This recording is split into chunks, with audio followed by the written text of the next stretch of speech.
Ladies and gentlemen, will you please welcome to the Friday Night Rock Show, Mr. Mingo Lewis. Mingo, how are you? Very good, thank you. Yeah. Right, now a lot of our listeners are not going to know who you are. I obviously do, I've been following you for years, but I'd like to take you right back to your childhood.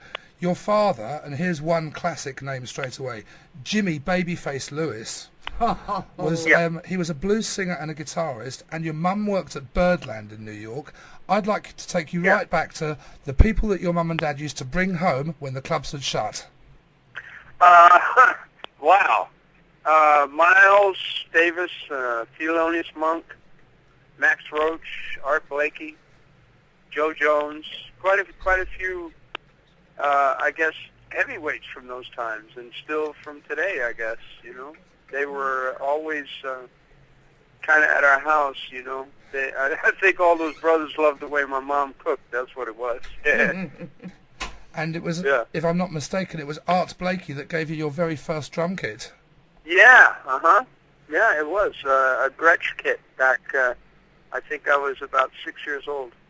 And so you had these legends sitting and playing in the living room with you as a very young lad, joining in with them. Now tell us one thing, because this is quite cool. Why did you used to hide from Thelonious Monk?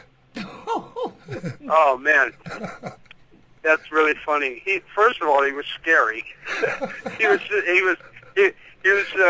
kind of strange cat, you know. He was always in his mind somewhere. But the real truth of it is that he would make me sit by the piano, and I would have to tell him what kind of chords he was playing and what the scale was, and do all this weird ear training kind of stuff, and what note am I playing, and you know, I mean, man, I'm like 6 years old. I just want to go outside and play, you know.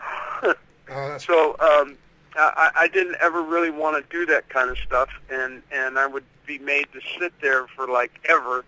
I think these cats they just like hanging out with me and kind of picking my brain and making me play with them, and you know, it was like I was kind of a mascot or something, I guess.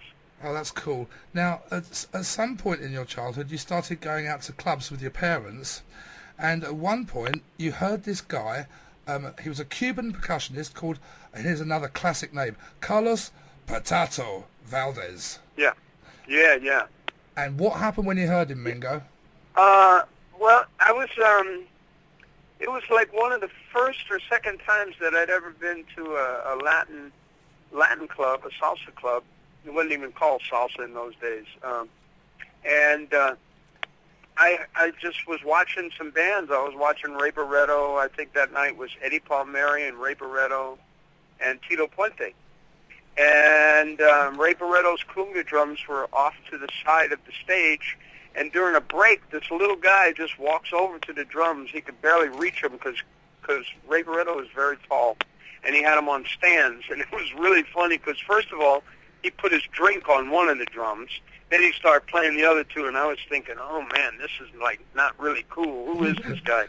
And he started playing, and, you know, after a couple of minutes, I started really listening to what he was doing, and he was incredible. And that's when I found out about Patato, and not long after that, I started to be invited by some people to go to the Fountain, which was in Central Park in New York.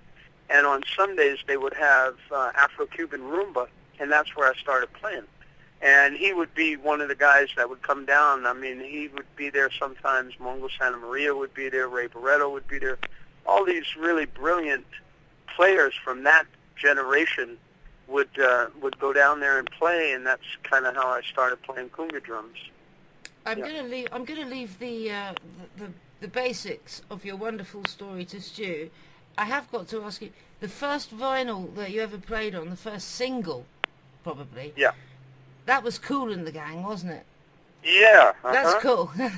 And the Gang. But yeah, that was their first single was called Kool and the Gang, and I went with a guy.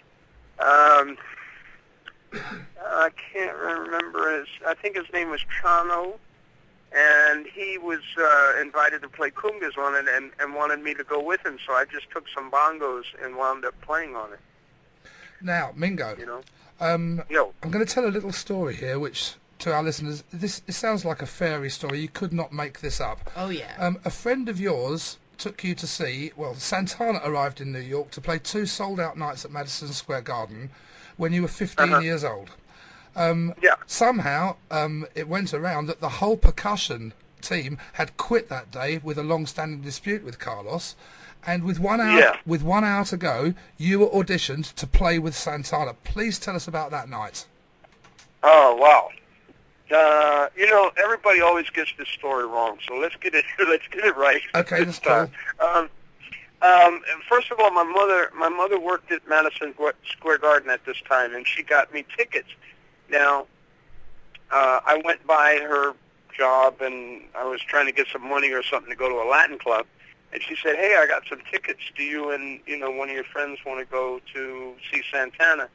And it was really funny because I did not want to go. And a friend of mine said, "No, let's go check it out." He was really into it because he had seen the Woodstock movie, and he thought it was really cool. And I said, "Okay, well, I'll go for a while, and then after I want to go to the Latin Club and see the real thing." And so she gave us the tickets, and I got there, and it was real strange because we were just kind of walking around and looking at the setup on the stage, and there were no cumbia drums, no timbales. It was just a drum set. And I thought, are you sure these guys have, like, percussionists in the band? Because I don't see any stuff, I don't see any cumbia drums or anything. And right at this moment, this girl was taking pictures of the setup, and she heard me talking about it, and she said, guys, I got to tell you, their percussionist quit today.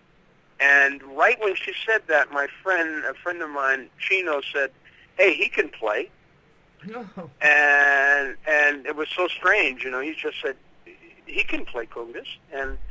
And she looked at me and she said, "Are you a conga player?" And I said, "Well, yeah, kind of, And she said, "Well, wait here a minute." And so she went and she got the promoter of the concert, and he came back. And we were kind of still walking around. Everybody was seated, and we were just like, kids just walking around, checking out the stage setup. I'd never seen anything like that. And he came and he asked me a bunch of questions. He said, "Oh, you're a conga player?" And I said, "Yeah, I play a little bit."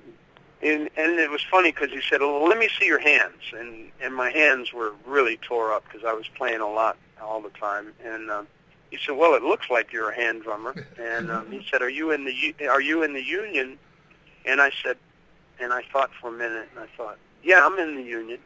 He said, "Well, how many parts are there to the union card?" This was the New York Musicians Union. And I said, "Parts," I'm thinking. I said, 3. He goes, "No, that's not right." But Nice try. but it does look like you're a drummer. And he said, "Well, you know what? Wait here a minute. I'm going to make a phone call. Do you think you would want to play?" And I said, "No, I don't want to play." And my friend said, "No, he's a good player. He can play." And so they called Carlos and the people, the road managers, Ron Estrada, and all these guys at the hotel, and said, "Hey, there's some kid here, 15-year-old kid that says he can play." So they were thinking, well, let's go check it out, because they were going to have to cancel that show that night and the 2 shows the next day because they had the matinee show and an evening show. And so they came down, and when they came down, they took me in the back to the dressing room, and they had some really, really beautiful drums, and they said, "Hey, let's hear you play." So I just grabbed a bunch of drums, 5 or 6 drums, and I started playing, and they really dug it. Everybody was just like staring, and they were talking. So everybody was just watching me play, and all of a sudden they asked me if I knew the songs, and I said, "No, I don't know any of the songs." And they kind of looked at each other, all bewildered and crazy, and Michael Shreve said, "Well, let's just write the rhythms down." And so they wrote the set list down for me. And, they asked me, "Do you want to play?" And I said, "Well, I guess so. I'm here now. I may as well play." And so they wrote the set list out by the rhythms from the first song, what rhythm it was all the way through. And they took the drums out, and 10 minutes later, man, it was time to go on stage, and I just walked out on the stage and started playing from the first song, and about, I don't know, 45 minutes into the set, Carlos walks over to me and he goes, "It's your turn." I'll never forget that, because he was playing guitar, and they were in the big Soul Sacrifice song, and he goes, "It's your turn." And I kind of looked at him like, "Well, what do you mean it's my turn?"